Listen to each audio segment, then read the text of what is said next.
मुद्देमाल हस्तांतरणातून नागरिकांचा पोलीस प्रशासनावरचा विश्वास दृढ, 4 कोटींचा मुद्देमाल हस्तांतरित. सदरक्षणाय खलनिग्रहणाय हे ब्रीदवाक्य घेऊन नागरिकांच्या सुरक्षितेसाठी 24 तास कार्यरत असलेल्या पोलीस दलावरील जनतेचा विश्वास अधिक दृढ करण्याच्या दृष्टीने सांगली जिल्हा पोलीस दलाने महत्त्वपूर्ण पाऊल उचलले आहे. गुन्ह्याच्या तपासात जप्त करण्यात आलेल्या मुद्देमालाचे शिस्तबद्ध, पारदर्शक आणि नियमानुसार हस्तांतरण करण्यासाठी घेण्यात आलेला मुद्देमाल हस्तांतरण कार्यक्रम हा कायदा व सुव्यवस्था अबाधित ठेवण्याबरोबरच नागरिकांच्या विश्वासाला बळ देणारा ठरला.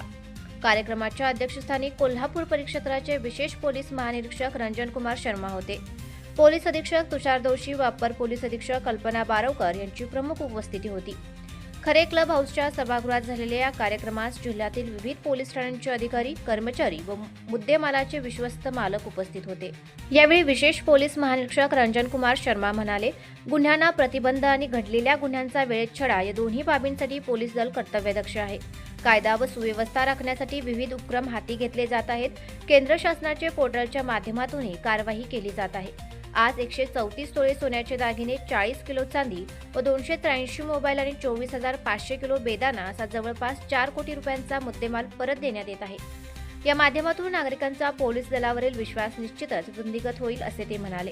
पोलीस अधीक्षक तुषार दोशी म्हणाले, गुन्ह्यांना प्रतिबंध आणि गुन्हे अन्वेषण हे पोलिसांचे प्रमुख काम असले तरी गुन्ह्यातील संपत्ती संबंधितास परत केला तर पीडितास खऱ्या अर्थाने न्याय मिळतो. दागिने हा केवळ ऐवज नसून संबंधितांची भावनिक गुंतवणूक त्यात झालेली असते. मूर्ती, दागिने यांना सांस्कृतिक महत्त्वही असते. त्यामुळे हा मुद्देमाल परत करताना संबंधिताचे भावनिक मूल्य परत केल्याची भावना यावेळी व्यक्त केली जाते. प्रस्ताविकात अप्पर पोलीस अधीक्षक कल्पना बारवकर यांनी तंत्रज्ञानाचा प्रभावी वापर, अचूक अभिलेख आणि नियमित पडताळणी यांच्या माध्यमातून जिल्ह्यातील मुद्देमाल व्यवस्थापन अधिक सक्षम करण्यासाठी पोलीस दल सातत्याने प्रयत्नशील असल्याचे सांगितले. सूत्रसंचालन सुनील गुरव यांनी केले. आभार मिरजचे उपविभागीय पोलीस अधिकारी अजय कोकाटे यांनी केले.